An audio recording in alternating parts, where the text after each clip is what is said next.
Bonjour à tous, bienvenue dans cette nouvelle vidéo sur ma chaîne YouTube et on se retrouve aujourd'hui pour la vidéo sur mes achats comics du mois de décembre. Alors je sais, on est déjà mi-janvier et je sors ma vidéo des achats du comics du mois de décembre. Eh ben qu'est-ce que vous voulez, on n'est pas encore fin janvier, donc ça va, je suis pas encore en retard. Non, j'ai eu plein de vidéos à faire, j'ai eu plein de choses à faire, plein d'autres choses à faire, donc j'ai été très occupé et j'ai pas forcément eu le temps de tourner cette vidéo, mais elle est là. Et aujourd'hui je vais vous présenter des achats comics, surtout que j'en ai pas une tonne. J'ai peu d'albums divers, mais par contre, c'est des albums qui coûtaient un peu cher. Bon, vous le saviez, en plus, j'avais acheté pour Noël les deux omnibus Earth X qui sont sortis par Panini, donc ils coûtaient déjà un peu cher. Mais il n'y a pas eu beaucoup de sorties au mois de décembre, puisque Urban a décidé de ne pas sortir de comics au mois de décembre. Ce qui, moi, me choque pas du tout, parce que, voilà, autant leur laisser le maximum de chance et les sortir au mois de janvier, au mois de février. Mais par contre, il y avait des sorties là-dedans qui, je pense, ils auraient quand même pu sortir parce que je pense pas qu'il y a des gens qui vont se jeter dessus, voilà. C'est par exemple les intégrales, comme l'intégrale Batman et Robin. J'aurais bien aimé qu'ils la sortent, le tome 3, parce que je l'ai toujours pas lu et j'aimerais bien la voir. Et il devait déjà sortir au premier confinement. Ça aurait pu être sympa, ça aurait fait une sortie un peu de Noël. Voilà, en plus c'est un bouquin à 28 €, donc pour les libraires ils auraient été contents. Mais le reste, je peux comprendre qu'ils aient décidé de pas le sortir parce qu'honnêtement, ça servait pas à grand chose de sortir plein de choses alors que il y avait un couvre-feu, il y avait plein de choses, enfin bref, c'était pas forcément évident. Mais ils avaient quand même, de toute façon, Urban sorti leur grosse sortie au mois de novembre ou alors à la toute fin novembre, quand ça a pu réouvrir. Donc en gros, ils ont sorti ce qu'ils avaient à sortir et le reste qui n'était pas prioritaire, ça a été décalé dans le temps. Et donc, le premier comics dont je vais vous parler aujourd'hui, qui est une des sorties majeures de cette fin d'année, même si effectivement il y a eu la collection Urban Limited avec les grands bouquins très luxueux, etc. Pourquoi pas. Mais il y avait surtout le Wonder Woman Dead Earth de Daniel Warren Johnson qui est sorti cet hiver. C'était, enfin cet hiver qui est sorti voilà, au mois de novembre. C'était la grosse sortie pour moi d'Urban de cette fin d'année. Tout le monde en a parlé, tout le monde en a surparlé. Moi, je l'ai acheté le premier numéro en VO. J'ai pas accroché. Mais bon, on va pas rester con, puisque tout le monde dit que c'est bien. Donc, j'ai pas acheté la suite en VO, j'ai attendu que la VF arrive, je l'ai donc là. Je l'ai lu pendant ces vacances, et mon avis, c'est pas un coup de cœur. Je suis désolé, non, c'est pas un coup de cœur. J'ai adoré Arline, j'ai adoré Killer Smile, j'ai bien aimé. Mais c'est pas un coup de cœur. Non, désolé. J'ai trouvé ça sympa, hein. Attention, hein. C'est pas un mauvais comics, surtout que c'est hyper bien dessiné. Et je vous l'avais dit en plus, moi j'adore les couleurs. Et je trouve que là, il y a des efforts sur les couleurs. Ils ont bossé. Hein. Je vais vous montrer, il y avait une planche par exemple. Enfin, je vous la montrerai parce qu'elle est... Les combats sont stylés. Alors bien sûr, bon, c'est le Black Label, hein. Donc il y a un petit peu de sang, c'est un petit peu sanglant, c'est un petit peu...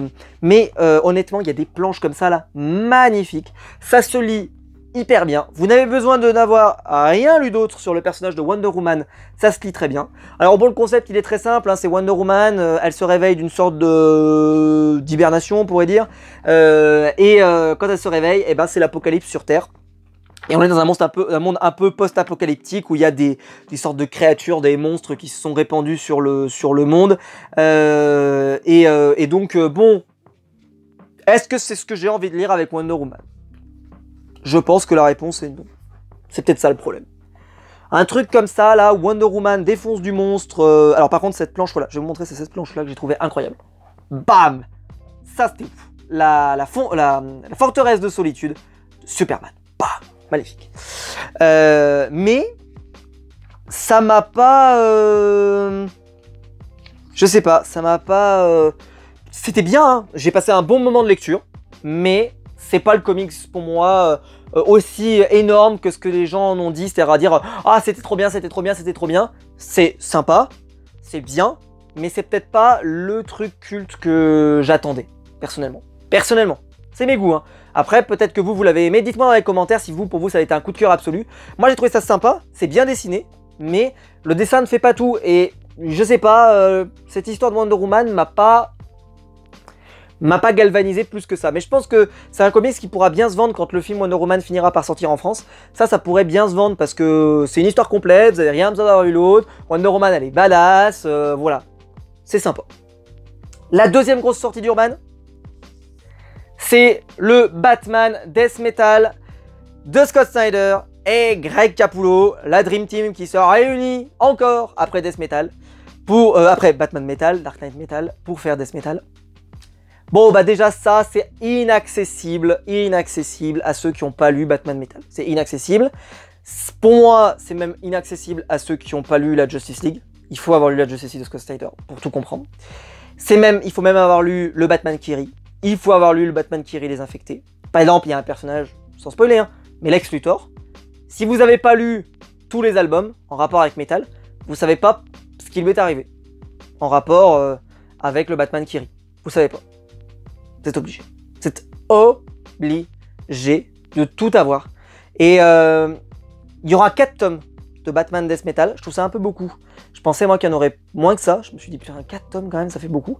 Mais bon, c'est le choix d'Urban. En plus là, ils vont nous les mitrailler parce que je crois que le prochain il arrive février, après hop avril, après, enfin ça va vraiment mitrailler des sorties. Il y a les numéros classiques, donc Death Metal, plus les tie-ins, c'est-à-dire les numéros en plus. Moi j'aime bien Death Metal. J'aime bien l'univers métal au sens général. Je sais que c'est pas la tasse de thé de tout le monde. Mais Greg Capullo c'est toujours bien, déjà. Greg Capullo c'est toujours bien. Et moi j'ai plutôt bien aimé la Justice League de Scott Snyder. Je sais que les gens n'ont pas aimé, alors qu'est-ce que vous voulez que je vous dise? Moi j'ai bien aimé, j'ai trouvé ça cool, en plus il y avait du Ivan Reis au dessin de temps en temps. Franchement honnêtement, c'était sympa. Mais je peux comprendre que ça ne plaise pas à beaucoup de monde. Surtout que bon, alors moi dans ce premier tome par exemple, j'étais content de voir Lobo par exemple. J'étais content. Ça je peux vous montrer. Je peux pas vous montrer ça. Par exemple, regardez cette planche. Je trouve qu'elle met tout le monde d'accord. Elle met tout le monde d'accord. Enfin, moi en tout cas, elle me met d'accord. Donc vous allez me dire, elle me met d'accord tout seul. Maxime, 2021, c'est une belle année. Voilà, bref, Death Metal. Je peux pas vous le recommander en vous disant, parce que c'est un tome 1, on peut se dire, allez, Death Metal, vas-y. Tout seul comme ça là? Non, faites pas ça, non. Il faut avoir tout lu. D'ailleurs, Urban quand même le précise au début. La première page, ou deuxième page, je sais plus. Est-ce que je vais vous le trouver? Oui.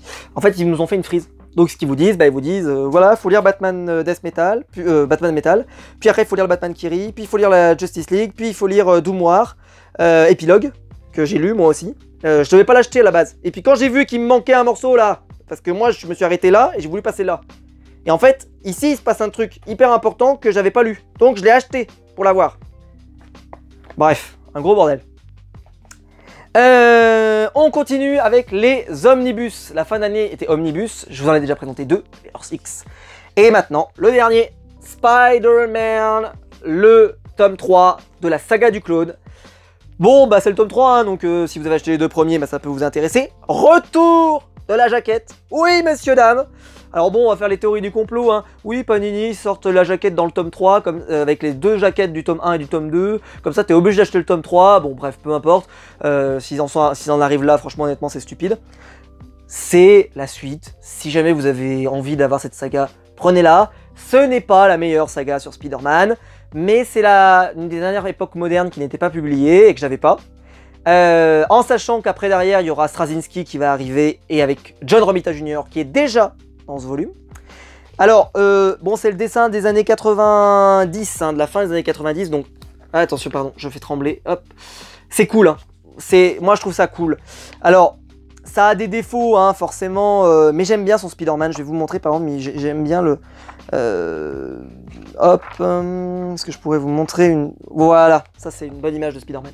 Voilà. Bah, moi, je trouve que ces planches, elles sont réussies. J'aime bien, moi, je trouve le Spider-Man plutôt sympa, voilà, moi j'aime beaucoup. Alors, je sais que tout le monde n'aime pas, tout le monde n'est pas forcément un fanatique, mais regardez-moi cette planche par exemple, elle est très cool, non honnêtement c'est plutôt sympa, voilà, après je l'ai pas encore fini, je suis en train de le lire, mais je trouve que c'est plutôt sympa.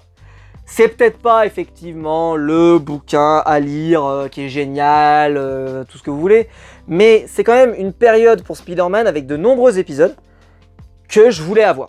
Donc vu que je suis fan de Spider-Man et que j'avais pas ces épisodes, et ben j'étais un peu obligé, c'était un passage obligé. Bon par contre, bon, le fait d'avoir remis les jaquettes et d'avoir donné aux autres tomes, bah, par exemple celle-ci elle baille vachement. Vous voyez, elle tient même pas, enfin bon, ça c'est une idée, bon il l'avait fait avec Immortal Hulk, mais... honnêtement, Panini, je pense qu'ils font un peu ah bah tiens, on fait peut-être pas de jaquette, puis ah tiens, on fait une jaquette, et puis ils se sont rendus compte, allez, on en fait une. Bon, voilà, un peu étrange. Je comprends pas trop, mais bon. Panini. On continue. Tome 5. Immortal Hulk. Je l'ai pas encore lu, donc je vais pas pouvoir vous en dire.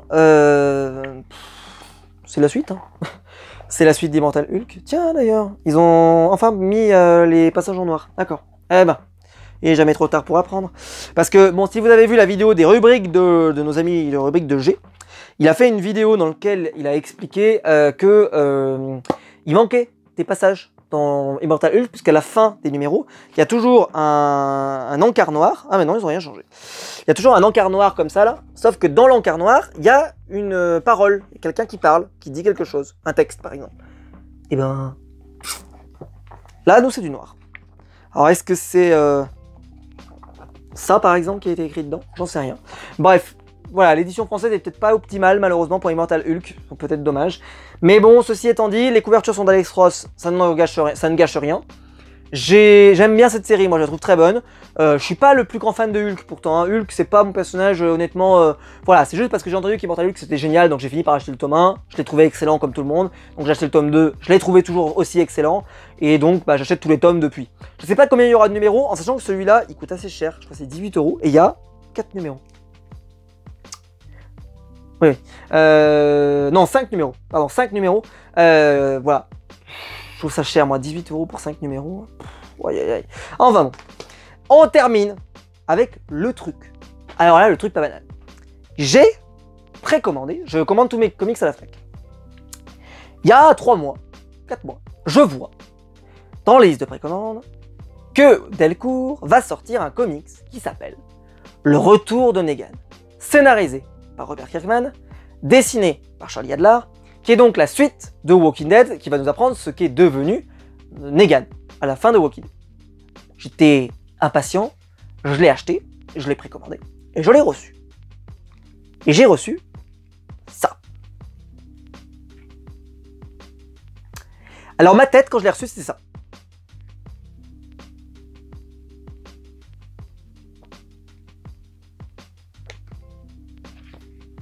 Pourquoi ?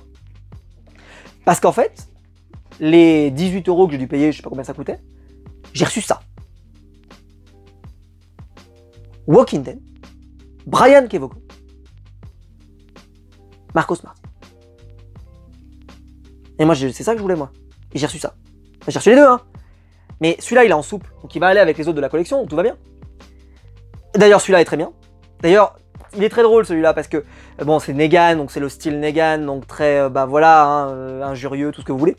J'aime beaucoup moi, et ça se termine en plus sur une post-phase de Robert Kirkman que je vous encourage à lire, où on sent qu'il a du mal à abandonner complètement sa série Walking Dead, qu'il a envie de faire des petits retours de temps en temps, juste pour laisser des petites cartes postales, parce que je pense que c'est surtout son gros succès, donc il a envie un peu d'encore en profiter, parce que toutes les séries qu'il lance, même si elles sont sympathiques, mais c'est pas des aussi gros succès que Walking Dead par exemple.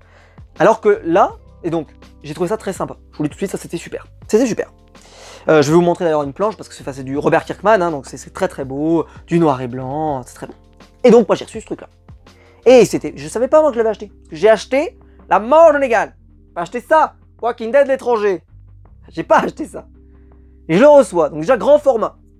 Ils ont fait un effet satiné sur la couverture, comme les Glénat Comics. Et puis bah, je regarde le scénariste, je dis putain c'est même pas Robert Kirkman, c'est Brian Keogh. Et le dessinateur c'est même pas Charlie Adler, c'est Marcos Martin. Je l'ouvre, je dis mais qu'est-ce que c'est que ce truc? Je savais pas ce que c'était. Je l'ai reçu, je sais pas ce que c'était. Et en fait ça parle de Walking Dead, mais en Europe. Chez nous. Ça n'a aucun intérêt. Aucun intérêt. Oh. Alors en plus si Kevogan, Kevogan, je sais pas comment on dit, il a voulu faire du Walking Dead, donc bah il veut surprendre, qui veut choquer, donc tu sais déjà ce qui va se passer à la fin. Il y a une planche par exemple, elle est symptomatique, c'est celle-là. Celle-là elle est symptomatique de Walking Dead. Il y a un personnage qui te dit « Je suis sauvé !» Et puis juste derrière, t'as une grosse menace qui arrive et qui te dit « Non, t'es pas du tout sauvé, au contraire, c'est encore plus la merde que ce que c'était avant. » C'est du Walking Dead tout craché. Mais... est-ce que c'était vraiment intéressant? Je pose la question. il croise une jeune femme, il discute, elle lui parle que... Alors ça c'est très drôle, elle lui dit oui, aux États-Unis je suis sûr que c'est mieux parce que eux ils auront un vaccin, c'est certain. On sait très bien que c'est la merde encore plus là-bas, mais pour vous dire qu'on compte encore sur les États-Unis, on compte toujours sur eux. Donc ça c'est toujours très drôle. Mais le reste, c'est sympathique, il n'y a rien, ça vaut pas... Enfin honnêtement, si jamais je m'étais pas fait avoir, enfin de toute façon si, parce que ça j'aurais quand même voulu l'avoir, de toute façon, n'importe quoi, mais j'ai acheté pour ça, et ça j'étais très content de le lire, mais ça, voilà, je l'ai lu, il est très court, ça se lit très vite, il n'y a pas beaucoup de texte. D'ailleurs, petite parenthèse, le sens de lecture est parfois un peu bizarre, vous avez parfois le sens de lecture, en fait il faut lire comme ça, sur les 2 pages, donc ça des fois c'est un peu étrange, c'est-à-dire que tu changes de style de lecture assez régulièrement, mais ceci dit, bon... Voilà, j'ai pas kiffé, désolé. Je vais garder mon Negan, celui-là je le garde aussi parce que je garde mes comics Walking Dead, mais j'ai pas trouvé ça très stylé, donc bien dommage. Voilà, bah écoutez, j'espère que la vidéo vous aura plu. Si c'est le cas, vous pouvez la liker, vous pouvez vous abonner, vous pouvez la partager sur les réseaux sociaux. Il y a le bouton rejoindre juste en dessous, vous faites partie des membres soutiens de la chaîne et je vous en remercie. Et quant à nous, bah on se retrouve très vite pour une prochaine vidéo sur ma chaîne YouTube. Ciao!